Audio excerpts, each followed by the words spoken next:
అహ్మదాబాద్లోని Narendra Modi stadium సాక్షిగా team India విశ్వరూపం చూపించింది. 2026 T20 World cup ఫైనల్లో న్యూజిలాండ్ పై భారత ఓపెనర్లు ఆకాశమే హద్దుగా చెలరేగిపోయారు. టాస్ గెలిచి ఫీల్డింగ్ ఎంచుకున్న కివీస్ కెప్టెన్ మిచెల్ శాంట్నర్ అనవసరంగా బౌలింగ్ ఎంచుకున్నానే అనే అభిప్రాయాన్ని భారత ఓపెనర్లు కల్పించారు. శాంట్నర్ నిర్ణయం పూర్తిగా తప్పని నిరూపించారు. పవర్ ప్లే ముగిసేసరికి భారత్ వికెట్ నష్టపోకుండా ఏకంగా 92 పరుగులు సాధించి చరిత్ర సృష్టించింది. టీ20 వరల్డ్ కప్ చరిత్రలోనే పవర్ ప్లేలో నమోదైన అత్యధిక స్కోర్ రికార్డ్ ని భారత్ సమం చేసింది. 2024లో ఆఫ్ఘనిస్తాన్ పై వెస్టిండీస్ చేసిన 92 పరుగుల రికార్డ్ ని నేడు కివీస్ పై టీమిండియా బద్దలు కొట్టింది.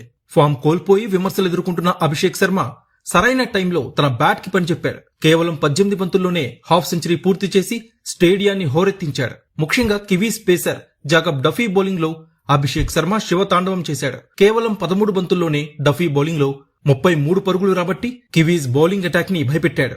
జాకబ్ డఫీ ఓవర్లో అతను కొట్టిన భారీ సిక్సర్లు మ్యాచ్ కే హైలైట్ గా నిలిచాయి. బౌలింగ్ ఆప్షన్స్ పదే పదే మార్చినా కానీ మిచెల్ శాంట్నర్ ఓపెనింగ్ పార్ట్నర్షిప్ ని బ్రేక్ చేయలేకపోయాడు. ఇక విమర్శించిన వాళ్లందరి నోళ్లు మూయిస్తూ టీ20 వరల్డ్ కప్ ఫైనల్ చరిత్రలోనే అత్యంత వేగవంతమైన హాఫ్ సెంచరీని అభిషేక్ శర్మ నమోదు చేశాడు.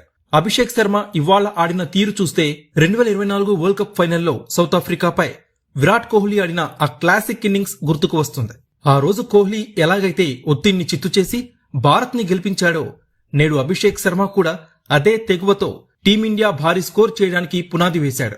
తద్వారా హెన్రిచ్ క్లాసన్ పేరిట ఉన్న రికార్డ్ ని కూడా అభిషేక్ శర్మ అధిగమించాడు. టీ20 వరల్డ్ కప్ 2024 ఫైనల్లో హెన్రిచ్ క్లాసన్ 23 బంతుల్లో హాఫ్ సెంచరీ సాధించాడు. ఇప్పటి వరకు టీ20 ప్రపంచ కప్ ఫైనల్లో ఇదే ఫాస్టెస్ట్ హాఫ్ సెంచరీ కాగా తాజా ఇన్నింగ్స్ తో అభిషేక్ శర్మ దాన్ని అధిగమించాడు. క్రీజ్ లో సెట్ అయ్యేందుకు కాస్త సమయం తీసుకున్న అభిషేక్ శర్మ 6 ఫోర్లు 3 సిక్సర్ల సహాయంతో హాఫ్ సెంచరీ పూర్తి చేసుకున్నాడు. 52 పరుగులు చేసి రచిన్ రవీంద్ర బౌలింగ్ లో వెనుదిరిగినా గానీ అప్పటికే అభిషేక్ శర్మ చేయాల్సిన విధ్వంసం చేసేశాడు. అంతేకాదు ఈ మ్యాచ్ లో మరో రికార్డు కూడా బద్దలైంది. టీ20 వరల్డ్ కప్ ఫైనల్ చరిత్రలోనే ఫస్ట్ 50+ ఓపెనింగ్ పార్ట్నర్షిప్ నమోదు చేసిన జోడీగా అభిషేక్ శర్మ సంజు శాంసన్ రికార్డు సృష్టించారు. మొత్తంగా ఈ జోడీ ఫస్ట్ వికెట్ కి 98 పరుగులు సాధించింది. దీంతో 2009లో పాకిస్తాన్ నెలకొల్పిన 48 పరుగుల రికార్డ్ నేటితో కనుమరుగైపోయింది. Subscribe to One India and never miss an update.